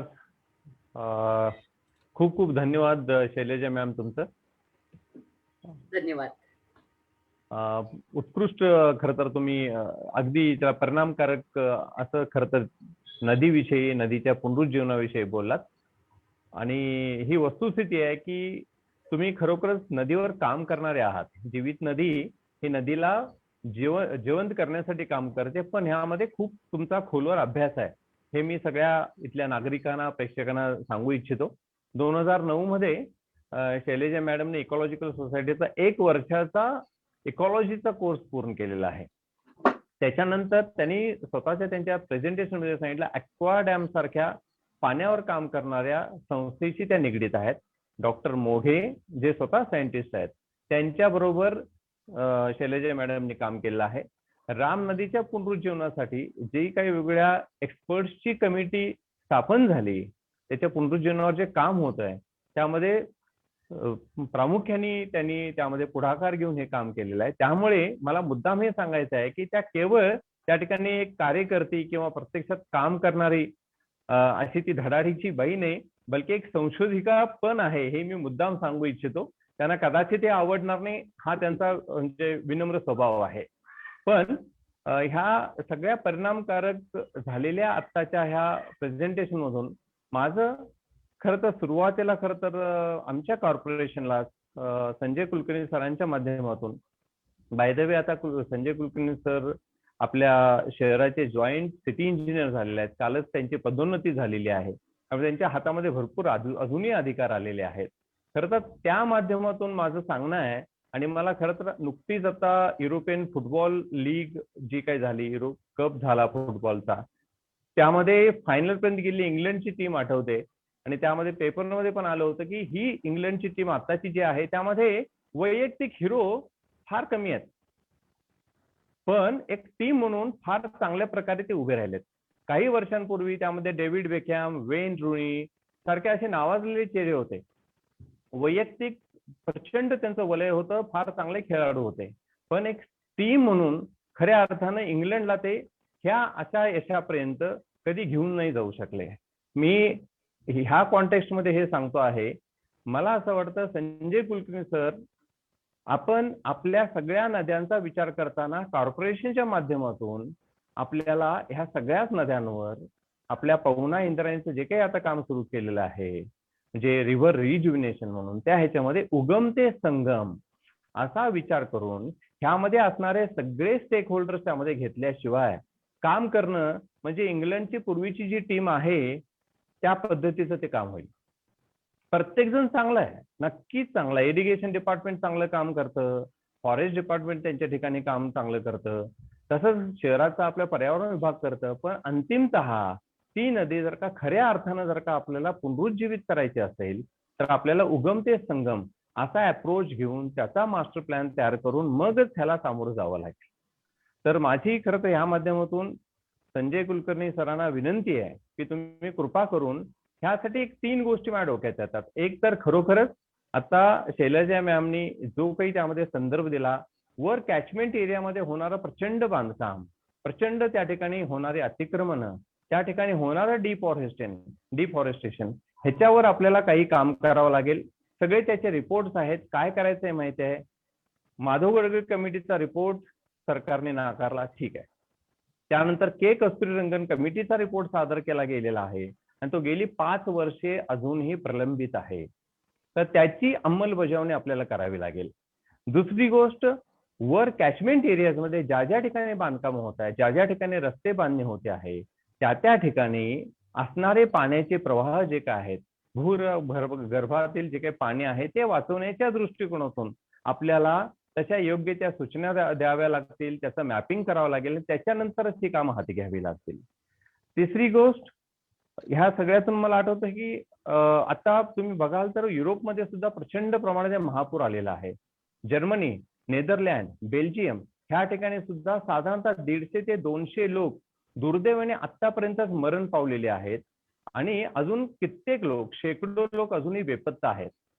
आणि ह्याचा ठपका तिथले लोक, तिथले जे कोणी अभ्यासक आहेत ते देत आहेत ग्लोबल वॉर्मिंगला, जागतिक तापमान वाढ जे होते त्याच्यावर. तर मला असं वाटतं की ते देश ज्या ठिकाणी नद्यांवर किंवा नैसर्गिक स्रोतांवर कमीत कमी अतिक्रमण झालेली आहेत किंवा त्यांची कमीत कमी हानी झालेली आहे, त्या देशांना जर का हा धोका असेल, तर आपल्यासारख्या इतक्या प्रचंड लोकसंख्या असणाऱ्या देशामध्ये आणि ज्या ठिकाणी अगदी ब्ल्यू लाईनला जाऊन आपण अक्षरशः टेकलेलो आहोत आणि त्या ब्ल्यू लाईन पर्यंतची बांधकामं आपण रेग्युलराईज करण्याचं खरं तर दुर्दैवाने म्हणजे सरकारी पातळीवर ते निर्णय होतात. तर अशा ठिकाणी मला असं वाटतं की सजग नागरिक म्हणून, प्रशासक म्हणून आपण खरोखरच ह्याविषयी आपला कन्सर्न सरकार दरबारी आपण पोहोचवला पाहिजे, तो आपण पोहोचवूया.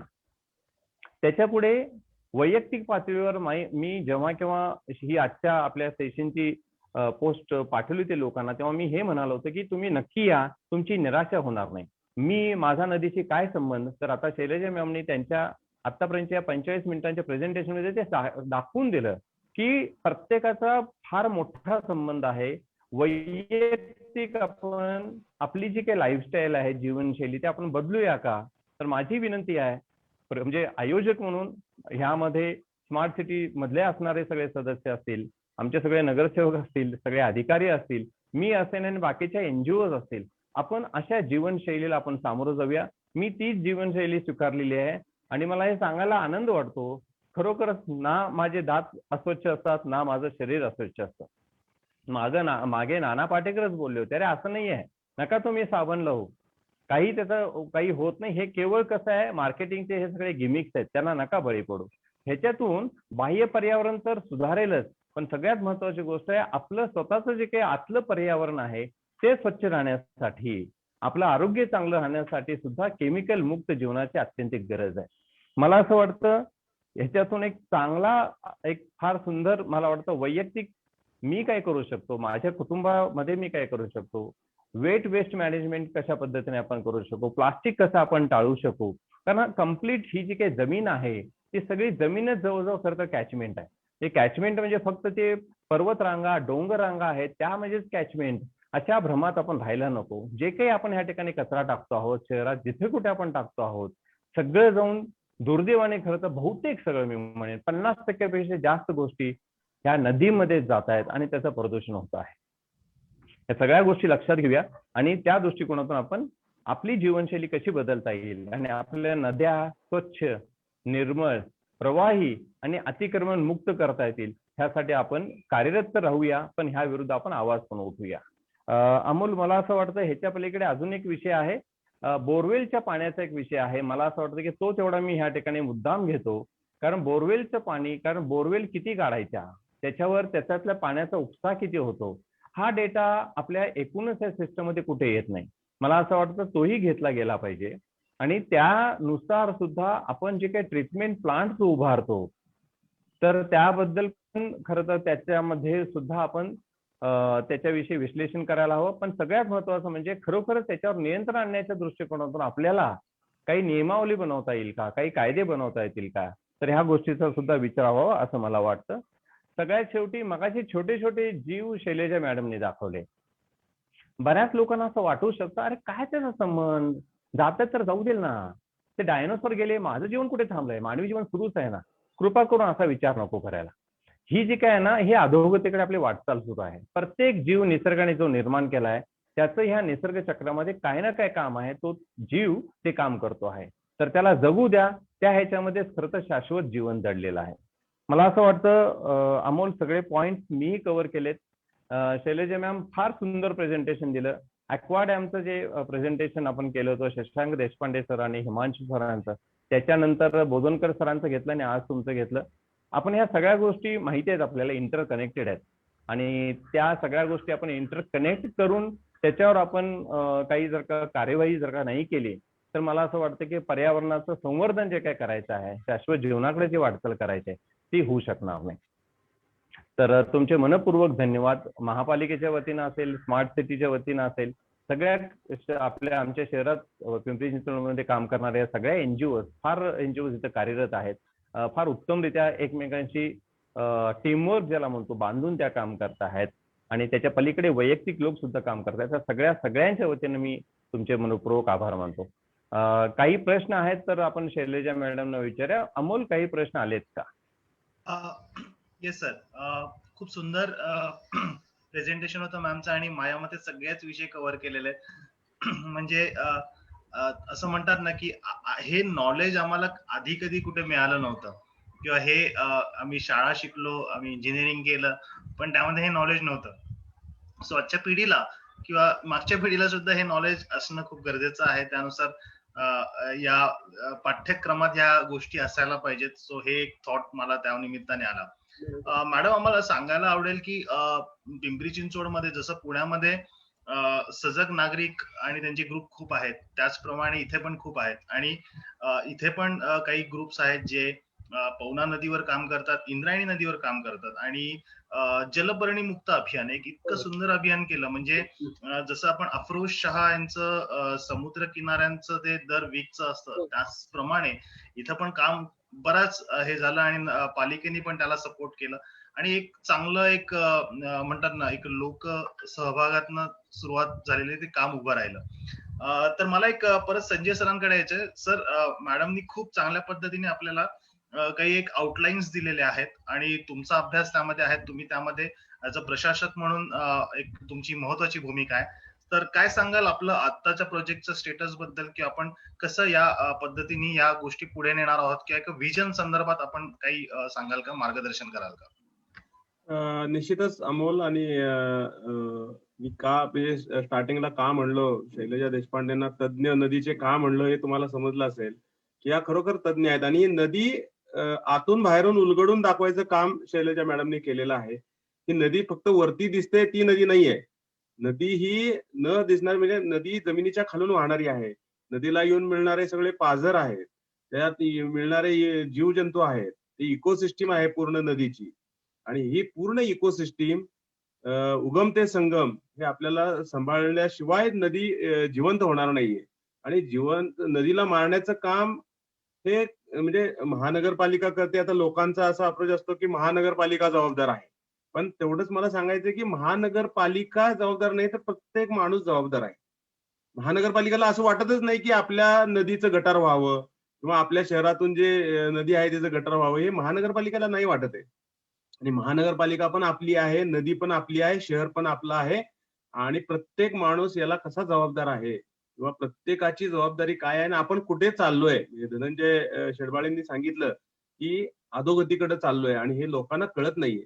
आणि हे कळवून देण्याचं काम ह्या तज्ज्ञ मंडळींनी केलेलं आहे. आणि हे बेसिक स्टडी आहे सगळा. म्हणजे हे नेचर उलगडून दाखवायचं काम मॅडमनी केलेलं आहे. आणि हे अत्यंत आवश्यक आहे. म्हणजे हे खेड्यापाड्यातल्या लोकांना माहिती आहे, परंतु शहरातल्या सुशिक्षित लोकांना माहिती नाही. त्यामुळे हे अर्बनायझेशन हे निसर्गासाठी शाप आहे का वरदान आहे, हा याच्यावर विचार करण्याची वेळ आलेली आहे. म्हणजे मला आठवतंय ज्या शहरामध्ये डिसेंट्रलाइज पद्धतीने सिवेज ट्रीटमेंट होत होतं, म्हणजे प्रत्येकाच्या घरात सेप्टिक टँक वगैरे होता, त्यावेळी नद्या अतिशय सुंदर होत्या. पण ज्यावेळी आपण अर्बनायझेशन झालं, युरोपियन स्टाईल आपण वेस्टर्न स्टाईल मध्ये सगळ्यांचं सिवेज एकत्र करायचं, ते एकत्र घेऊन यायचं, मग ते कुठेतरी एसटीपी मध्ये आणायचं आणि मग ते ट्रीट करायचं, ही जी योजना आणली किंवा हे जे कन्सेप्ट आणला तो ऍक्च्युली निसर्गासाठी योग्य नाहीये. म्हणजे मला असं वाटतंय, पण ते आता आपण बदलू शकत नाही. आता आपण यातून पुढे जायला पाहिजे आणि या सगळ्या गोष्टी राबवायला पाहिजेत. आणि धनंजय शेडबाळेंनी सांगितलं की आपण आपल्या शहरातून वाहणाऱ्या नदीचाच फक्त विचार करता कामा नये. नदी कुठून उगम पावली आणि कुठे चालली आहे आणि तिथून काय काय इम्पॅक्ट किंवा काय काय अत्याचार ही मानवजात त्या नदीवर करते, आणि हे थांबवण्याचं काम आपल्याला करावं लागणार आहे. आणि निश्चितच आपण जेव्हा नदी पुनरुज्जीवन प्रकल्पाचा विचार करतोय त्यावेळी निश्चित या सर्व गोष्टी म्हणजे कोणतंही सांडपाणी आत जाणार नाही, कोणतंही सॉलिड वेस्ट नदीमध्ये जाणार नाही, कोणतेही नॅचरल सोर्स किंवा नॅचरल झरे आहेत, ओढे आहेत, ओहळ आहेत, ते कुठेही ब्लॉक होणार नाहीत. या सर्व गोष्टीवर विचार होणं आवश्यक आहे. आणि यामध्ये डेव्हलपमेंट प्लॅन करणारे किंवा बिल्डिंग परमिशन देणारे किंवा वॉटर सप्लाय डिपार्टमेंट असेल, ड्रेनेज डिपार्टमेंट असेल, गार्डन डिपार्टमेंट असेल, हे म्हणजे सगळे डिपार्टमेंट यासाठी आवश्यक आहेत. म्हणजे असं नाहीये की पर्यावरण विभाग नाव फक्त पर्यावरण विभाग आहे, पण पूर्ण पिंपरी चिंचवड शहराचा जो कारभार चालतो ते प्रत्येक डिपार्टमेंट या पोल्युशनसाठी, फक्त नदीच्या नाही, पाण्याच्या नाही, सॉइलचं पोल्युशन आहे, एअर पोल्युशन आहे, नॉईज पोल्युशन आहे, या सर्वांना जबाबदार आहेत आणि एकमेकाला पूरक आहेत. म्हणजे असं कोण म्हणू शकत नाही की माझा काही संबंध नाहीये, की हे तुमचं डिपार्टमेंट आहे तुम्ही बघा, असं पण नाही म्हणू शकत.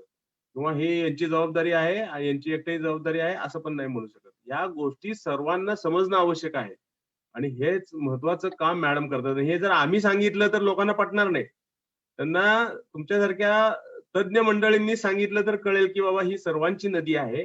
महानगरपालिका एक साधन आहे. त्यांच्या माध्यमातून महानगरपालिका पैसा वापरतो ते तुमच्या नागरिकांमधून गोळा होणारा टॅक्स पेयरचाच पैसा वापरून आपण लोकांसाठीच काम करतोय. हे कोणासाठी काम नाही करत. हे जोपर्यंत सगळ्यांना क्लिअर होत नाही आणि जे पॉझिटिव्हली पुढे येत नाहीत की आता झाले ठीक आहे, आपण या स्टेजला येऊन पोहोचलेलो आहोत आता. जे सेंट्रलाइज पद्धतीने सिवेज ट्रीटमेंट करणं या गोष्टी सगळ्या झालेल्या आहेत आणि इथून पुढे आपली लाईफस्टाईल अशीच राहणार आहे. तर यामध्ये आपल्याला कसा चेंज आणता येईल आणि कसे हे आता केमिकल प्रत्येक माणूस 40 ग्रॅम केमिकल जर नदीत टाकत असेल किंवा आपल्या जमिनीत टाकत असेल तर त्याचे निश्चितच इम्पॅक्ट जो आहे तो नदीवर पडतोय आणि नदीच्या माध्यमातून समुद्रावर आणि मग समुद्राच्या प्रदूषणामुळे काय होतंय हे आपण मागच्या सिरीज मध्ये पाहिलेलं आहे. तर त्यामुळे ह्या सगळ्या गोष्टी महत्वाच्या आहेत आणि निश्चितच धनंजय शेटबाळांनी मी सांगू इच्छितो की आपल्याला सर्व पिंपरी चिंचवड मधले जे पर्यावरण प्रेमी आहेत, नदी प्रेमी आहेत, या सर्वांचं मत घेतल्याशिवाय किंवा प्रत्येक गोष्टीत आपण मत घेऊ, 100% घेऊ आणि आपली नदी अशी नाहीये म्हणजे आपण जी नदी पुनरुज्जीवन करणार आहे ते निश्चितच पुण्याच्या म्हणजे 2 भिंती बांधलेत किंवा साबरमती सारखं तर निश्चितच नाहीये. त्याला माझा स्वतःच विरोध आहे आणि आम्ही प्लॅन बनवताना या सगळ्या गोष्टी कन्सिडर केलेल्या आहेत. आता जेव्हा त्याला एन्व्हायरमेंटल क्लिअरन्स मिळेल, बाकीचं मिळेल, आपण ते सगळ्या पब्लिक समोर मांडणार आहे, लोकांच्याकडून फीडबॅक घेणार आहे आणि यामध्ये जे इम्पॅक्ट आहेत पण यामध्ये लँड यूज मॅप असेल किंवा आपला प्रपोज डीपी आहे ह्या सगळ्या गोष्टी कन्सिडर कराव्या लागतात. म्हणजे असं होऊ शकत नाही की नदीच्या इथं जवळपास कुणी यायचंच नाही, सगळा ग्रीन बेल्ट ठेवा आणि हे सगळं काढून टाका वगैरे वगैरे असं होत नाही. त्यामुळे काही गोष्टीला मर्यादा आहेत. त्या सर्व गोष्टीच्या मर्यादा सांभाळून आपल्याला विकास करायचा आहे आणि हा निश्चित विकास खरोखर विकास आहे का हे पण महत्वाचं आहे. हे नदीचा विकास म्हणजे नदीच्या दोन्ही भिंती बांधल्या, चांगले चांगले झाडं लावले, पर्यटन स्थळ केलं म्हणजे नदीचा विकास होऊ शकत नाही. तर तो नैसर्गिक दृष्ट्या नदी कशी तिचं म्हणजे तिच्यात जीव कसा आणता येईल म्हणजे त्यातनं जीव गेलेला आहे, ऑक्सिजन गेलेला आहे कम्प्लिटली आणि आपल्याला आता त्याला परत ऑक्सिजन त्यांचा वाढवायचा आहे आणि मग ही सगळी जीवित नदी म्हणजे नदीची इकोसिस्टीम परत आपल्याला जागेवर आणायची आहे आणि यासाठी निश्चित तुम्हा सर्वांचं सहकार्य निश्चित लागणार आहे आणि सर्वांनी मिळून हे करायचं आहे. आपण एक माध्यम आहोत. सर्वांची ही जबाबदारी आहे. एवढंच मी या ठिकाणी सांगतो आणि थांबतो. कोणाचे क्वेश्चन्स असतील तर आम्हाला घ्यायला हरकत नाही. मॅडम त्यांना उत्तरं देतील किंवा धनंजय शेडबाळे पण काही असतील क्वेश्चन्स तर घेऊ शकतो. नक्की नक्की. मी मॅम कडे येणार आहे, शैलजा मॅम कडे. आता काय झालंय, आपण एक 4-5 वर्षामध्ये ना मागच्या जर बघितलंय तर प्रत्येक शहराची एक कॉम्पिटिशन होते. म्हणजे केंद्र सरकार असेल, राज्य सरकार असेल, मग स्मार्ट सिटी असेल किंवा स्वच्छ भारत मिशन असेल, क्लायमेट स्मार्ट असेल, तर अशा प्रत्येक कॉम्पिटिशन मध्ये प्रत्येक शहराला भाग घ्यावा लागतो. त्यामध्ये त्यांना त्या गोष्टी दाखवाव्या लागतात आणि मग त्याचं एक रँकिंग होतं, त्याचं गाईडलाईन्स येतं. एक मी असं म्हणतो की मे बी ते एकदम परफेक्ट नसेल पण ते मागच्या 3-4 वर्षामध्ये ऍटलिस्ट कॉम्पिटिशनच्या माध्यमांना पुढे आलंय. तर माझा असा एक प्रश्न होता की आपण रिव्हर क्लिनिंग हा मुद्दा त्यामध्ये अजून आलेला नाहीये, म्हणजे स्वच्छ भारत मिशन मध्ये पण आला नाहीये. तर असं झालं तर रिअली हेल्प होईल. म्हणजे प्रत्येक सिटीची एकमेकांशी स्पर्धा लागेल की आपली नदी किती स्वच्छ आणि ते किती कंट्रीब्युट करतात आणि हा पण डेटा लोकांना पण समजल्यावर त्यांना पण एक कळेल. एक जस्ट त्याच्यामध्ये तुमचा थॉट प्रोसेस याच्यावर काय झालाय आणि याच्यात काय करता येईल? अमोल, याच्यामध्ये एकच माझी वसुंधरा अभियान जे आता नवीन चालू केले आदित्य ठाकरे साहेबांनी, तर त्यामध्ये या सर्व गोष्टी आहेत. म्हणजे त्यात नदीचं आरोग्य असेल किंवा आपले जे बाकीचे हे आहेत म्हणजे पंचमहाभूतावरच आधारित आहेत ते. त्यामुळे सर्व वॉटर सोर्सेस आणि त्याचं कंडिशन यासाठी सुद्धा मार्क आहेत आणि ते आपण आता हळूहळू इम्प्रुव्हमेंट करतोय. म्हणजे त्यामध्ये आहे. त्याच्यामध्ये मी एक ऍड करीन सर एवढंच की तुम्ही जे कॉम्पिटिशन्स लावताना त्याच्यामध्ये लोकसहभाग हा जेव्हा येतो ना हा प्रश्न आणि नदीवर जर काही regularly river cleaning, bank cleaning, river cleaning होत नाही, आपण बँक क्लिनिंग म्हणतो, त्याच्यामध्ये 2 फायदे होतात. म्हणजे जर लोक यायला लागले नदीच्या काठावर स्वच्छता करायला तर एक त्यांना ना इन्स्टंट एक ग्रॅटिफिकेशन येतं की आज मी हा नदीकाठ इतका स्वच्छ केला, तर ते एक इन्स्टंट फील जे येतं ना, ते लोकांना येतं.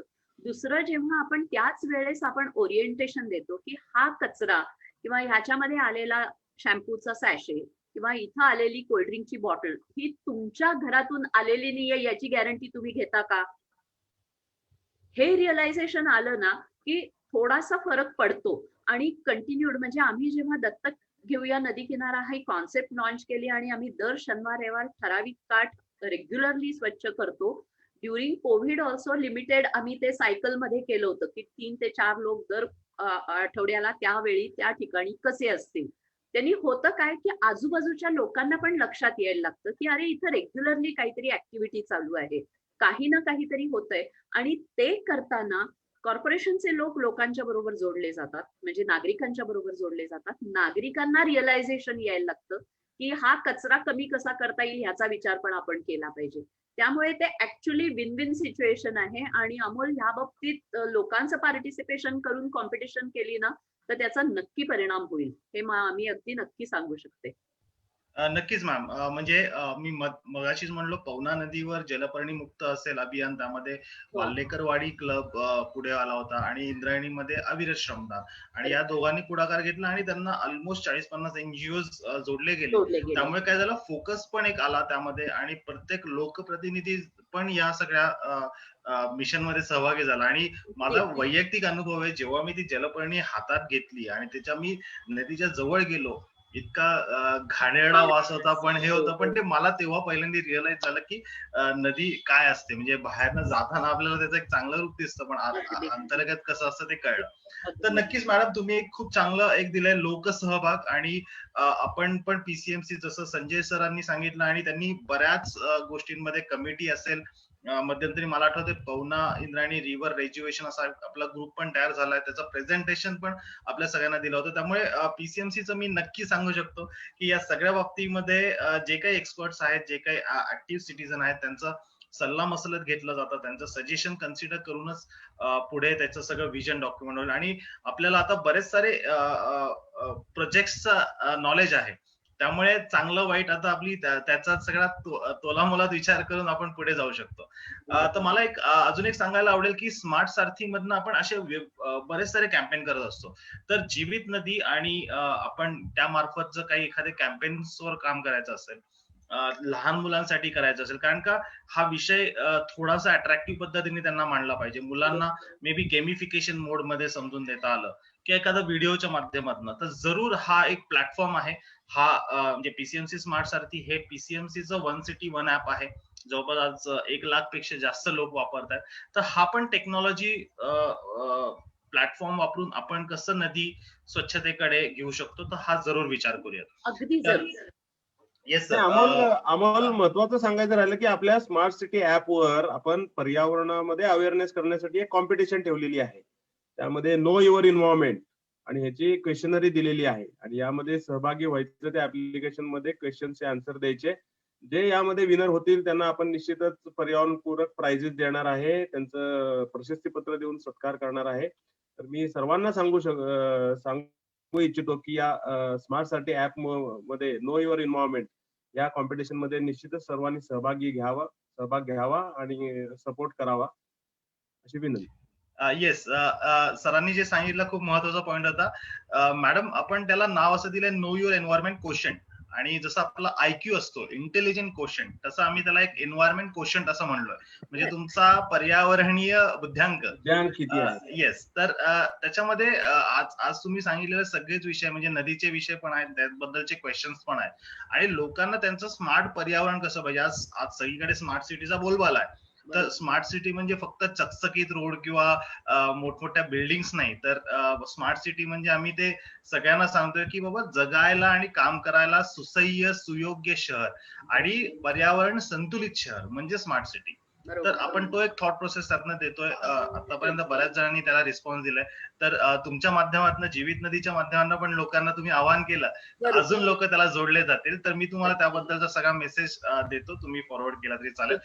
जे प्रेक्षक बघतायत त्यांना फक्त PCMC स्मार्ट सारथी हे आपलं ऍप इन्स्टॉल करायचं आणि त्याच्यावर तुम्ही होम स्क्रीनवर जर सगळ्यात खाली गेला तर तिथं कॉम्पिटिशन सेक्शन आहे, त्यामध्ये तुम्ही जाऊन या क्विज मध्ये पार्टिसिपेट होऊ शकतात. त्याचे सगळे रूल्स इथं अवेलेबल आहे. तर सर आपण आता कन्क्लूड करूयात, आपला वेळ पण झालेला आहे. विषय मोठा आहे नक्कीच, म्हणजे याच्यावर आपण आज एक बेसिक म्हणून आपण केलं, पण याच्यामध्ये काही स्पेसिफिक गोष्टींमध्ये करायला झालं तर नक्की शैलजा मॅम आम्हाला आवडेल तुमच्याकडे परत मार्गदर्शनासाठी येण्यासाठी, आणि त्यातनं काही सजेशन, अवेअरनेस आणि त्यातनं ऍक्च्युअल इम्प्लिमेंटेशन, एक्झिक्युशन अशा सगळ्या बाबतीमध्ये सगळ्या लेवलवर आपल्याला काम करायला आवडेल. जरूर जरूर. धन्यवाद. खूप मी संजय सरांचं परत आभार व्यक्त करतो. त्यांचं अभिनंदन सुद्धा जॉईंट सिटी घरच्या इंजिनियर लोकांचे म्हणून त्यांचा घरच्या लोकांचे कसले आभार व्यक्त करतो. नाही, जॉईंट सिटी मॅडम, इंजिनियर म्हणून सरांचा हा पहिला प्रोग्राम आहे. येस, तर शैलजा मॅडम आणि जीवित नदी चे सगळे कार्यकर्त्यांची टीम, त्यांना पण त्यांचा पण आभार. यामध्ये आम्हाला सगळं मार्गदर्शन केल्याबद्दल पिंपरी चिंचवड महानगरपालिका आणि स्मार्ट सिटी या सगळ्यांकडनं आपलं आभार. थँक्यू. धन्यवाद. खूप खूप धन्यवाद.